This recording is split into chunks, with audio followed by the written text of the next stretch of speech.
sois sanctifié, que ton règne vienne, que ta volonté soit faite sur la terre comme au ciel. Donne-nous aujourd'hui notre pain de ce jour.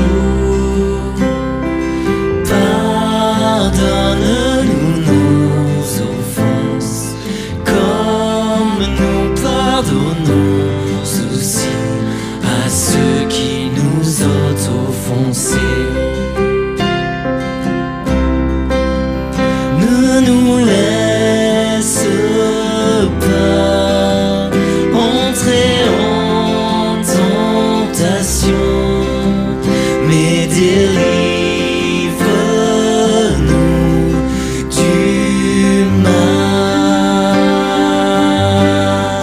car c'est à toi qu'appartiennent le règne, la puissance et la gloire pour les siècles des siècles. Amen.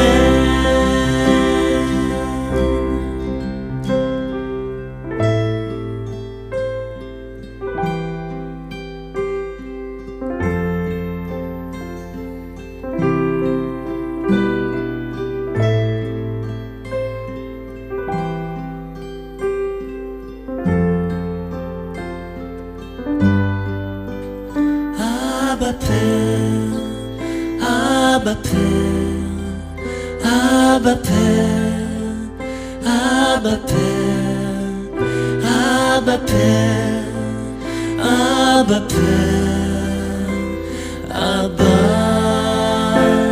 Abba, Abba Père, Abba Père,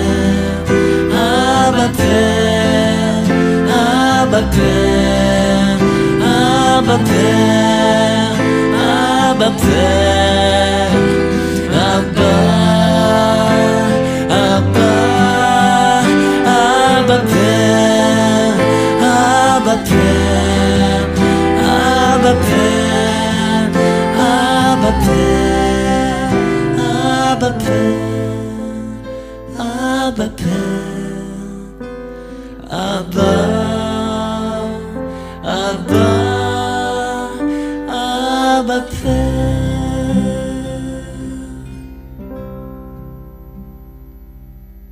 Merci pour ce super chant. Je ne sais pas si beaucoup de monde vous connaissent. Vous êtes le groupe Glorious, très connu dans le monde catholique, peut-être un petit peu moins dans le monde évangélique. Est-ce que vous pouvez vous présenter tout simplement ? Eh ben, on est deux frangins, Benjamin, Thomas, et on a fondé Glorious il y a 15 ans. On était tout jeunes, on avait 18 ans. Waouh. On sortait du bac et on a eu un appel très fort sur notre cœur de composer, d'écrire des chants de louanges et de les enregistrer pour la francophonie. Ça a été vraiment un appel très fort qu'on a eu sur notre cœur et on a commencé tout simplement à prendre notre piano, notre guitare et à écrire des chants, à prendre la Bible, à la mettre en musique, à donner notre louange sur des chants de louanges. Voilà, c'est comme ça qu'a démarré Glorious en 2002. Nos parents avaient un cœur pour l'unité et souvent on allait aussi dans des assemblées de prière chrétiennes. On a un jour notre papa est arrivé et il nous a offert des places pour aller voir EXO. On savait pas trop ce que c'était et on a découvert EXO et ça a changé notre vie. Waouh. Et on s'est dit, punaise, ce qui se passe ici, on aimerait tant, mon Dieu, que tu le fasses dans notre église aussi à nous. Excellent. Et à partir de là, avec Thomas, on a commencé à écrire des chants de louanges et à essayer de renouveler aussi à notre façon notre église à travers toute cette vague de louanges qui arrive dans la francophonie. Super. C'est excellent. Moi, je vous ai connu dès le départ. Quand vous avez été médiatisé aussi. Et ça a vraiment été, c'est vrai, une bonne révolution dans le monde de la francophonie, de la louange. Je crois que les églises ont besoin d'être renouvelées. Dieu est en train de faire quelque chose à travers la louange. Beaucoup de gens reviennent à l'église à travers, non pas simplement de la musique cool, mais bien plus un cœur connecté à Dieu. C'est ça, exactement. Alors, bon, le Notre Père, évidemment, c'est quand même la prière la plus connue au monde, je pense. Ouais.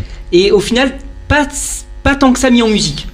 Voilà, nous, on a vraiment eu sur le cœur de donner ce texte de cette manière-là. Vous savez, je ne sais pas si les gens le savent vraiment, mais le Notre Père, c'est les disciples qui viennent vers Jésus et qui disent à Jésus, mais apprends-nous à prier. En fait, on sait pas quoi dire quand on prie. Tout à fait. Et là, Jésus leur dit, eh ben vous, quand vous priez, dites, notre Père qui es aux cieux, que ton nom soit sanctifié. Ce texte, il est tellement puissant, il recèle en lui une force, une puissance théologique, une puissance du mystère de Dieu.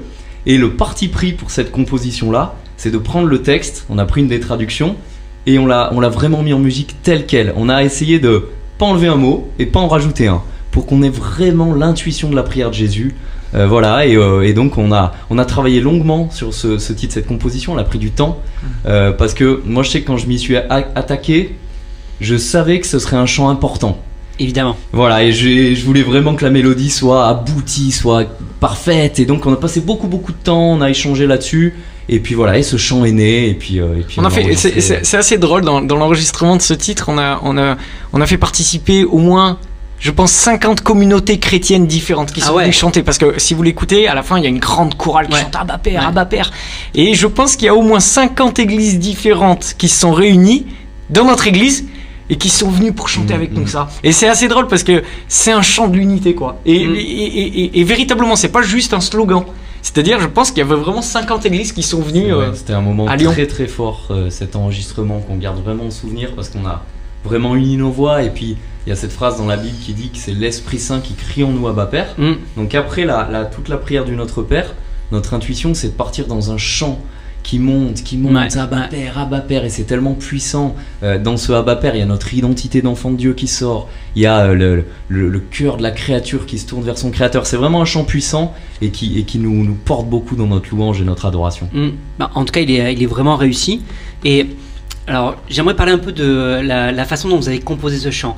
Tu as dit que tu as pris beaucoup de temps pour réfléchir à la composition. Donc j'imagine que t'es pas venu ton piano puis t'es pas tombé tout seul comme ça, quoi. Non, je vais vous livrer un secret que j'ai jamais dit. C'est que ma première version, elle était en binaire. Alors ça, c'est pour les musiciens. Et c'est-à-dire que là, la décomposition de ce chant, c'est 1, 2, 3, 1, 2, 3, 1, 2, 3, 1. Ce qu'on appelle en musique une rythmique ternaire, voilà. Et au départ, l'intuition première, c'était pas ternaire. Il y a eu un déblocage quand j'ai composé, en fait, que cette phrase « Notre Père qui es aux cieux », elle est vraiment venue avec cette rythmique.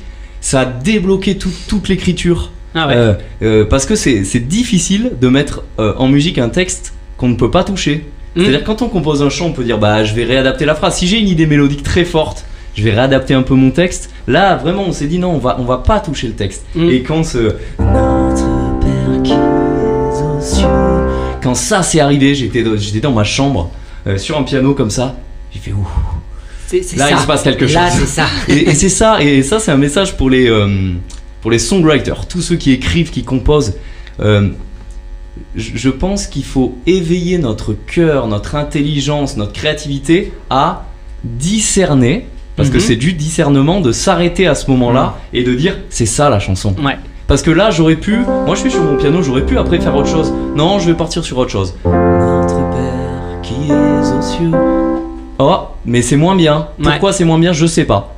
Éveiller notre cœur, notre intelligence à dire non, ça là. Notre Père qui es aux cieux. Ça c'est beau. Et l'évolution de l'Abba Père, on a passé un temps pour avoir vraiment la bonne émotion, et on est revenu dessus. Ça a été vraiment un long travail en studio. On a passé plusieurs mois à produire ce titre. De la même façon que Tom disait, il faut un cœur de discernement. Quand on compose pour entendre, quand la mélodie vient tranquillement, il faut un cœur de discernement aussi quand on est en studio, parce que en studio on peut se perdre. C'est-à-dire quand vous arrivez devant votre ordi, que vous commencez à enregistrer et dire je vais mettre un piano, ah oui, puis je vais mettre des cordes, ah oui, puis je vais mettre une guitare électrique.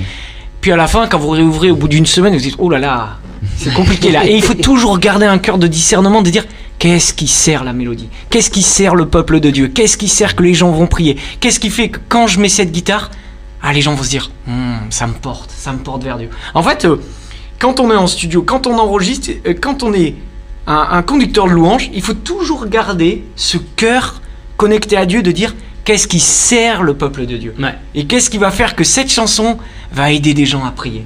C'est très, très fort et très important ce que vous êtes en train de partager là, et très utile je pense pour tous ceux qui regardent et qui écrivent des chansons. Vraiment merci pour ce partage. Est-ce que tu peux nous montrer ce fameux riff que tu fais au piano au début C'est vraiment très simple, c'est un riff au départ qui est né à la guitare électrique. Jam, t'avais lancé ça, je crois. Et donc on le joue alors quand on est vraiment en église, on le joue à la fois avec la guitare et puis avec le piano, et c'est très simple, ça fait ça. Ça pose en fait. Et la rythmique. Est-ce que tu peux nous refaire un peu plus lentement, qu'on voit bien les notes que tu joues? Alors c'est... Et après, là, avec ça, c'est juste un petit truc que j'ai pour donner la pulsation rythmique. D'accord. C'est-à-dire que si je faisais juste... et qu'il n'y avait rien derrière, on peut se demander un peu rythmiquement où je suis. En faisant ça. Et là... Là, en fait, je vais donner à l'assemblée, à l'église, aux musiciens... Je veux dire, voilà où on est rythmiquement, voilà où on va se poser. Super. Ça, c'est très important quand on conduit la louange, de toujours se dire, nous, on est des musiciens, on est tous avec nos guitares, avec nos pianos, et de se dire, le peuple de Dieu n'est pas composé de 100% de musiciens, il y a plein de gens qui ont besoin d'être conducteurs de louange, c'est vraiment ça. Et donc, toujours bien faire des choses qui soient simples, qui soient... Ce chant a vraiment ça aussi, de dire, un beau chant d'assemblée, c'est une mélodie qui est puissante, mais qui est sur laquelle on peut se poser. C'est-à-dire que les temps ils sont reconnaissables, ils sont reconnus. On va pas mettre des croches pointées de partout, on peut le faire. C'est-à-dire que c'est super, des notes un peu en l'air, mais attention à avoir toujours, quand on fait un chant pour une église, à avoir toujours ce truc de dire, est-ce que les gens vont pouvoir se poser dans le chant. Et se l'approprier. Vous savez, un beau chant de louange, c'est un chant qui nous appartient plus. C'est-à-dire, on arrive, je sais pas, vous arrivez dans une église à Antibes ou je sais pas où, à Nîmes ou à Lille ou à Brest, et là vous vous asseyez et en fait des gens la chantent et vous dites waouh, ça c'est beau. C'est-à-dire j'ai donné au peuple de Dieu un chant. Et les gens ont réussi à se l'approprier. C'est le plus beau, la plus belle récompense d'un compositeur, d'un songwriter, c'est ça. Ouais, carrément. C'est quand le chant il est chanté par un autre, quoi. Bien sûr. Alors est-ce qu'on a un guitariste là aussi avec nous? Est-ce que le guitariste peut nous montrer comment on joue ce riff à la guitare aussi?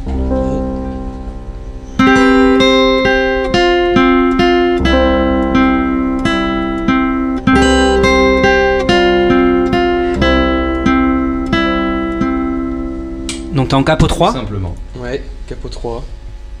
Et un accord particulier pour le... Alors c'est basé sur l'accord de Do. Voilà. Ok. Et après, du coup, c'est l'octave au Do, l'octave de Do. Ouais. Et après, je joue là-dessus, quoi. Comme ça, la première position, c'est ça. Et après, la dernière position, c'est ça. Ok. Et t'égrènes tout simplement l'arpège. Et voilà, après, j'égrène avec un médiator.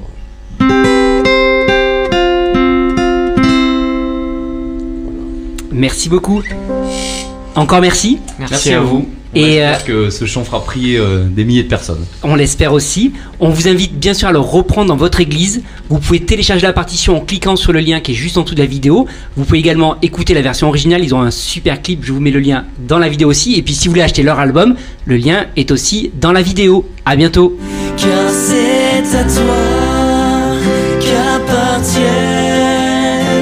le règne